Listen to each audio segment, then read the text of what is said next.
Backstage Pass, Institute of Gaming. For more details, contact 7093965965965. Heart attacks అనేవి ఈ మధ్యకాలంలో మధ్య వయస్సులోనే రావటం అనేది ఒక విశేషం.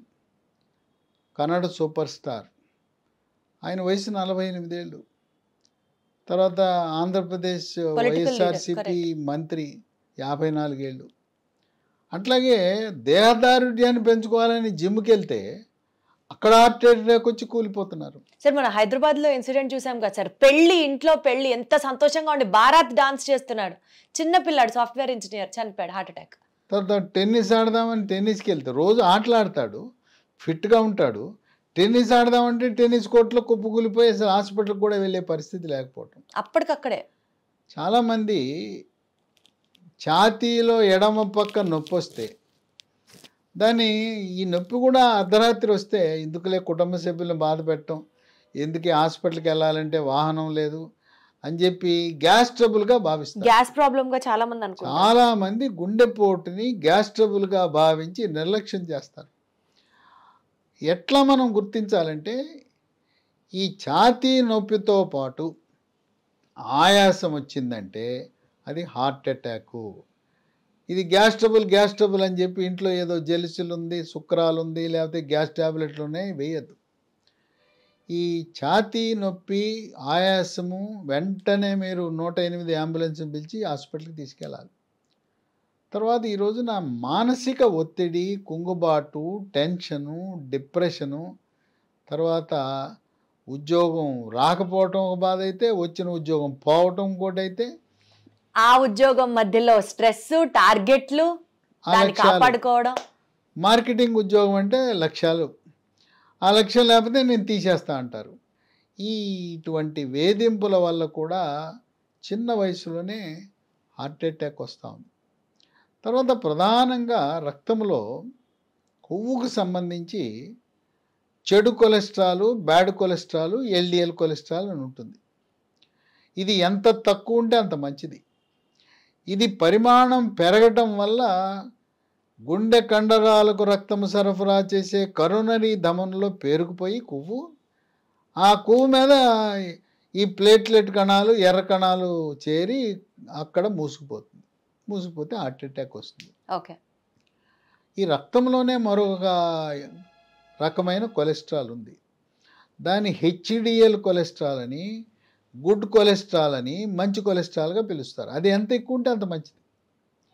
వీటితో పాటు ట్రైగ్లిజరైడ్ అనేది ఉంటుంది. ఆ ట్రైగ్లిజరైడ్ కొంతమందికి 500, 600 ఉంటుంది. వాళ్ళకు కూడా హార్ట్ అటాక్ వచ్చే అవకాశం ఉంటుంది. ఈ ట్రైగ్లిజరైడ్, చెడు కొలెస్ట్రాల్ అధికంగా ఉండటానికి మన థైరాయిడ్ గ్రంథి పనితీరుకి సంబంధం ఉంది. మెడ ముందు భాగాన సీతాకోక చిలుక ఆకారం ఉండే థైరాయిడ్ గ్రంథి సరిగా పనిచేయకపోతే ఈ ఎల్డిఎల్, చెడు కొలెస్ట్రాల్, ట్రైగ్లిజరైడ్ అధికంగా ఉంటాయి. ఓహో, సో థైరాయిడ్ ఇన్ఫ్లుయెన్స్ దాని మీద కూడా ఉంది. అందువల్ల ఎవరైతే ఈ చెడు కొలెస్ట్రాల్, ట్రైగ్లిజరైడ్ ఉందంటే ఇప్పుడు వరకు మీరు చేయించుకోకపోతే థైరాయిడ్ టెస్ట్ మీ అంతగా మీరు వెళ్ళి T3, T4, TSH అనే పరీక్ష చేయించుకోండి. ఈ పరీక్షలన్నిటికీ డాక్టర్ దగ్గరికి వెళ్ళి ఫీజు కట్టాల్సిన అవసరం లేదు, డాక్టర్ ప్రిస్క్రిప్షనే అవసరంలా. మీ అంతకు మీరు వెళ్ళి దగ్గరలో ఉన్న మంచి ల్యాబొరేటరీకి వెళ్ళి నాకు థైరాయిడ్ బ్లడ్ టెస్ట్ చేయమంటే చేస్తారు. T3, T4 తగ్గినా, TSH పెరిగినా థైరాయిడ్ గ్రంథి సరిగా పనిచేయటం లేదని గమనించి థైరాయిడ్ ట్యాబ్లెట్లు వాడకం ప్రారంభిస్తే ఇవన్నీ నియంత్రణలోకి వస్తాయి. అసలు థైరాయిడ్ హార్మోన్ ఉత్పత్తి కావాలంటే దాని ముడి సరుకు అయోడిన్, సాల్ట్. మనం వాడే ఇంట్లో ఉండే టేబుల్ సాల్ట్, మెత్తటి ఉప్పు, తప్పనిసరిగా అయోడిన్ కలిగి ఉన్న ఉప్పును మాత్రమే వాడాలి. ఈ రకంగా ఈ రోజుల్లో థైరాయిడ్ సమస్య అనేది మనకు తెలవకుండా ఇది స్త్రీలలో ఎక్కువ ఉంటుంది. మరీ ముఖ్యంగా 45 సంవత్సరాల ఆ ప్రాంతంలో, 45 ఏళ్ళు వచ్చేసరికి ముట్లు పీరియడ్స్ ఆగిపోతాయి. ఆ టైంలో ఈ థైరాయిడ్ లోపం అనేది అధికంగా గుర్తించడం జరుగుతుంది. అట్లాగే కోవిడ్ వచ్చి తగ్గిన వారికి, కోవిడ్ సమయంలో రెండో వేవ్ సందర్భంలో ఆక్సిజన్ శాతం తగ్గిన వారికి హార్ట్ అటాక్ వచ్చే అవకాశం ఎక్కువగా ఉంది. అయితే కొంతమందికి ఇంకొక అనుమానం ఉంది, నేను టీకాలు వేయించుకున్నాను, టీకాలకి హార్ట్ అటాక్ ఏమైనా సంబంధం ఉందా అని. టీకాలు వేయటం వల్ల హార్ట్ అటాక్ రాదు రాదు రాదు, దీన్ని ప్రపంచ ఆరోగ్య సంస్థ కూడా నిర్ధారించింది. కాకపోతే కోవిడ్ 2వ వేవ్ బారిన పడి మందులు వాడిన వారు మాత్రం ఒక్కసారి, సంవత్సరానికి ఒకసారి ఈ లిపిడ్ ప్రొఫైల్ అనేది పరగడుపున చేయించుకోవటమే కాక గుండెకు సంబంధించిన 3 పరీక్షలు ఉన్నాయి. ఒకటి ఈసీజీ అంటారు, రెండవది గుండెకి స్కానింగ్ 2D ఎకో అంటారు, మూడవది టీఎంటీ ట్రెడ్మిల్ టెస్ట్ అని ఒక బెల్ట్ మీద ముందు నడిపిస్తారు, క్రమేణా వేగం పెంచి పరిగెత్తిస్తారు. ఈ 3 పరీక్షలు చేయటం ద్వారా గుండెపోటు, హార్ట్ అటాక్ వచ్చే అవకాశం ఉందా లేదా అని గుండె డాక్టర్లు, కార్డియాలజిస్టులు గుర్తిచ్చేస్తారు. ఈ మూడిట్లో అనుమానం వస్తే గుండెకి కరోనరీ యాంజియోగ్రామ్ అనే పరీక్ష చేస్తారు. యాంజియోగ్రామ్ గతం తొడలో ఉండే అక్కడ నరం ద్వారా చేసేవారు. ఇప్పుడు ఆధునిక విధానంలో చేతి మణికట్టు ద్వారా, రేడియల్ ధమని ద్వారా చేస్తున్నారు. ఇది చేసిన 3 గంటలు ఇంటికి వెళ్ళిపోవచ్చు. ఈ కరోనరీ యాంజియోగ్రామ్ పరీక్ష ఒకవేళ ఏమైనా గుండె కరోనరీ ధమనిలో అడ్డంకులు ఏమైనా ఉంటే దాన్ని ఆంధ్రప్రదేశ్ రాష్ట్రంలో పేదవారికి, తెల్ల రేషన్ కార్డు వాళ్ళకి ఎన్టీఆర్ వైద్య సేవ కింద ఉచితం, అట్లాగే తెలంగాణ రాష్ట్రంలో ఆరోగ్యశ్రీ కింద కూడా ఉచితంగా చేస్తున్నారు. కనుక హార్ట్ అటాకులు ఈ మధ్యకాలంలో బాగా పెరిగిపోయినాయి.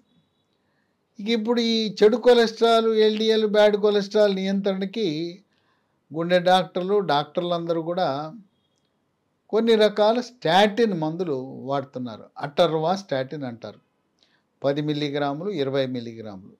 ఇది ఎకోస్పిరిన్, క్లోపిడోగ్రిల్లో కలిపి ఉంటుంది, అది విడిగా కూడా ఇస్తున్నారు. ఇంకా త్వరితగతిన ఈ కొలెస్ట్రాల్ నియంత్రణలోకి రావాలని చెప్పి రోజువా స్టాటిన్ అని ఇస్తున్నారు. ఈ స్టాటిన్ల గురించి కొంత వివాదం నెలకొంది. అసలు నిజంగా స్టాటిన్లు పనిచేస్తాయా లేదా అనేది కొంత విమర్శలు ఉన్నాయి. ఏ పనిచేసినాయో లేదో, ఈ స్టాటిన్ వల్ల సమస్య ఏంటంటే అవి పిక్కలు గట్టిగా పట్టుకుపోతాయి, రాత్రిపూట పిక్కలు పట్టేస్తాయి, మజిల్ క్రాంప్స్ వస్తాయి. ఇంకోటి చాలా ఖరీదు. ఇటువంటి సమయంలో మనకి చెడు కొలెస్ట్రాల్ నియంత్రించడానికి, ట్రైగ్లిజరైడ్ నియంత్రించడానికి లీ ఫార్మా కంపెనీ వారు ఒక హెర్బల్ ఉత్పత్తిని, లైఫోస్టెరాల్ అనే హెర్బల్ ఉత్పత్తిని ప్రవేశపెట్టారు. ఇది రసాయనాలు ఏమీ లేకుండా సహజసిద్ధంగా ప్రకృతిలో మన వంటింట్లో లభించే వస్తువులు లాంటివన్నింటినీ కలిపి దీన్ని తయారు చేశారు. దీంట్లో ఏముంటాయి? వెల్లుల్లి, పసుపులో కర్కుమెన్ అనేది బాగా పనిచేస్తుంది లోపల, మెంతులు, మిరియాలు, తర్వాత సోయా చిక్కుళ్ళు ఉన్నాయి కదా అది, తర్వాత టొమాటా మనకి టమాటా పండు ఉంటుంది కదా దాని నుంచి. ఈ టమాటాలో లైకోపీన్ అని ఉంటుంది. దాంతోపాటు తౌడు నూనె, మన బియ్యం రైస్ బ్రాన్ ఆయిల్ అంటారు, రైస్ బ్రాన్ ఆయిల్ని ఇవన్నీ కలిపి తయారు చేశారు. ఇవన్నీ మనకు తెలియదే ఉంది, ఈరోజు మనం వాడుతుంటాం. అయితే మనం వాడే పాళ్ళు రోజు వాడం కనుక కొలెస్ట్రాల్ నియంత్రణ కావటంలా. దీనికి ఇది వాడితే పిక్కల నొప్పులు ఉండవు, దీనికి ఎటువంటి సైడ్ ఎఫెక్ట్స్ లేవు.